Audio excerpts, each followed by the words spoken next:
America का H-1B visa जो हमारी आईटी इंडस्ट्री का सबसे बड़ा सहारा है, अब उसकी फीस इतनी बढ़ गई है कि आपके दिमाग की बत्ती गुल हो जाएगी। 1 लाख अमेरिकी डॉलर यानी आज की तारीख में करीब 80 लाख रुपए। क्या ये मजाक है या कोई नया खेल? आज इसी पर बात करेंगे और समझेंगे कि क्या डोनाल्ड ट्रंप सच में भारतीयों के सपनों पर ताला लगाना चाहते हैं। नमस्कार दोस्तों, मैं हूं आपका वकील दोस्त एडवोकेट राहुल लखेरा और आज हम बात करने वाले हैं एक ऐसी खबर की जिसने पूरी दुनिया में भूचाल ला दिया है।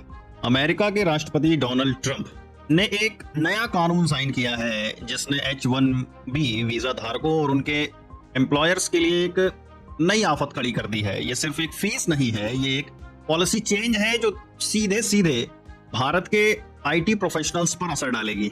हम सिर्फ न्यूज नहीं देखेंगे, हम इसके पीछे का पूरा लीगल सिस्टम समझेंगे क्योंकि यही तो हमारा यूएसपी है। तो चलिए बिना किसी देरी के इस कहानी को शुरू करते हैं। कहानी शुरू होती है व्हाइट हाउस के ओवल ऑफिस से, जहां डोनाल्ड ट्रंप ने एक नए प्रोक्लेमेशन पर साइन किया और इसी के साथ एक बम फोड़ा H-1B वीजा पर। अब सालाना 1 लाख डॉलर की फीस लगेगी। अब आप सोच रहे होंगे कि ये H-1B वीजा आखिर है क्या? देखिए, सरल भाषा में समझिए, ये एक नॉन इमिग्रेंट वीजा है। नॉन इमिग्रेंट का मतलब है कि यह परमानेंट नहीं है, यह सिर्फ एक निश्चित समय के लिए है। ये उन विदेशी प्रोफेशनल्स को मिलता है जो अमेरिका में स्पेशलिटी ऑक्यूपेशन में काम करना चाहते हैं, जैसे आईटी इंजीनियर्स, डॉक्टर, साइंटिस्ट वगैरह। भारत में इसे आईटी इंडस्ट्री की लाइफलाइन कहा जाता है क्योंकि हर साल लाखों भारतीय इसके जरिए अमेरिका जाते हैं। ट्रंप प्रशासन ने इस कदम के पीछे 2 मुख्य कारण बताए हैं और ये दोनों कारण बड़े ही सारे देश से हटके टाइप के हैं। पहला कारण है अमेरिकन वर्कर्स की सुरक्षा। कॉमर्स सेक्रेटरी हार्वर्ड लटनिक ने कहा कि H-1B सिस्टम का दुरुपयोग हो रहा है। बड़ी बड़ी कंपनियां सस्ते विदेशी वर्कर्स को बुलाकर अमेरिकन वर्कर्स की जॉब ले रही थी। उनका आरोप है कि ये वीजा सिर्फ हाईली स्किल्ड लोगों के लिए बना था, लेकिन इसका इस्तेमाल ट्रेनी और लो स्किल्ड वर्कर्स के लिए भी किया जा रहा था। मजेदार बात तो ये है, उन्होंने कहा कि हम पहले उन लोगों को बुला रहे थे जो अमेरिका में एवरेज कमाई से भी कम कमाते थे और सरकारी सहायता पर निर्भर थे। अब हम सिर्फ एक्स्ट्रा ऑर्डिनरी और टॉप टियर लोगों को लाएंगे जो अमेरिकियों के लिए जॉब्स क्रिएट करेंगे। यानी अब टैलेंट नहीं, पैसे पर एंट्री मिलेगी। दूसरा कारण, सरकारी खजाने में इजाफा।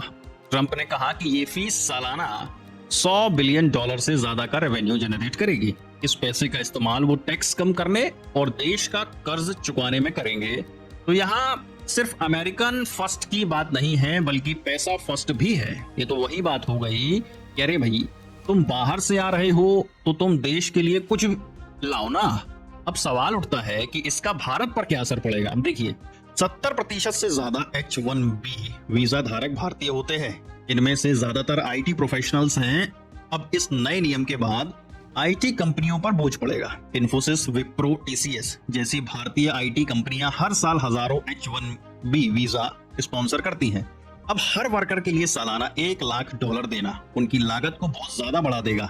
इससे उनके बिजनेस मॉडल पर सीधा असर पड़ेगा। पुराने और नए H-1B धारकों पर असर। हार्वर्ड लटनिक ने साफ कहा कि ये नियम नए आवेदकों के साथ साथ पुराने वीजा धारकों के लिए रिन्यूअल पर भी लागू होगा। यानी अगर किसी भारतीय की कंपनी अब हर साल $1 लाख नहीं दे पाती तो उसे अमेरिका छोड़कर वापस आना पड़ेगा। ये तो तुम चले आओ वाली धमकी हो गई। ट्रेनी और फ्रेशर्स के लिए मुश्किल। ट्रंप प्रशासन ने साफ कहा कि अब कंपनियों को ट्रेनी को H-1B वीजा पर बुलाना आर्थिक रूप से संभव नहीं होगा। इसका मतलब है कि भारत के नए ग्रेजुएट्स और कम अनुभव वाले प्रोफेशनल्स के लिए अमेरिका में नौकरी पाना लगभग नामुमकिन हो जाएगा। ये तो वही बात हो गई, तुम्हें आना है तो आओ, लेकिन सिर्फ तभी जब तुम हमारे काम के हो, और वो भी बहुत ज्यादा। तो क्या ये फैसला टिक पाएगा? क्या ट्रंप का ये प्रोक्लेमेशन कानूनी रूप से सही है? कई एक्सपर्ट्स और वकीलों का मानना है ये फैसला कोर्ट में टिक नहीं पाएगा। इसका कारण है कि वीजा फीस तय करने का अधिकार कांग्रेस के पास होता है, राष्ट्रपति के पास नहीं। और फीस का मकसद सिर्फ एडमिनिस्ट्रेटिव कॉस्ट जैसे फॉर्म को प्रोसेस करने का खर्च को कवर करना होता है, ना कि रेवेन्यू जनरेट करना। ये तो वैसा है जैसे आप किसी सरकारी काम के लिए रिश्वत मांग रहे हो लेकिन उसे फीस का नाम दे दिया जाए। इसके अलावा ये भी तर्क दिया जा रहा है कि यह फैसला उन कंपनियों के लिए पक्षपाती है जो ज्यादा पैसा दे सकती हैं। अब आया गोल्ड कार्ड का नया फंडा। देखो, ट्रंप ने एक और नया प्रोग्राम लॉन्च किया है। The gold card. ये एक तरह से वीजा फॉर सेल जैसा है। कोई भी व्यक्ति अगर अमेरिका के खजाने में $1 मिलियन करीब 8 करोड़ रुपए जमा करता है तो उसे ग्रीन कार्ड तक पहुंचने का एक तेज रास्ता मिलेगा। अगर कोई कंपनी अपने कर्मचारी के लिए $2 मिलियन करीब 16 करोड़ रुपए देती है तो उसे भी यही सुविधा मिलेगी। अब ये तो वही बात हो गई कि गरीबों का रास्ता बंद, अमीरों के लिए रेड कारपेट बिछा दिया।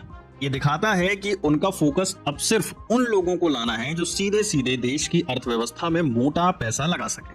तो दोस्तों, इस पूरे मामले में एक बात तो साफ है, अमेरिका की इमिग्रेशन पॉलिसी में एक बड़ा बदलाव आ रहा है। अब सवाल ये है कि हमारी भारतीय आईटी कंपनियां इसका मुकाबला कैसे करेंगी? क्या वो अपनी रणनीति बदलेंगी और क्या हमारे युवा अब अमेरिका के बजाय दूसरे देशों का रुख करेंगे? आपकी क्या राय है? क्या आपको लगता है कि ये फैसला सही है या गलत? हमें कमेंट करके जरूर बताएं।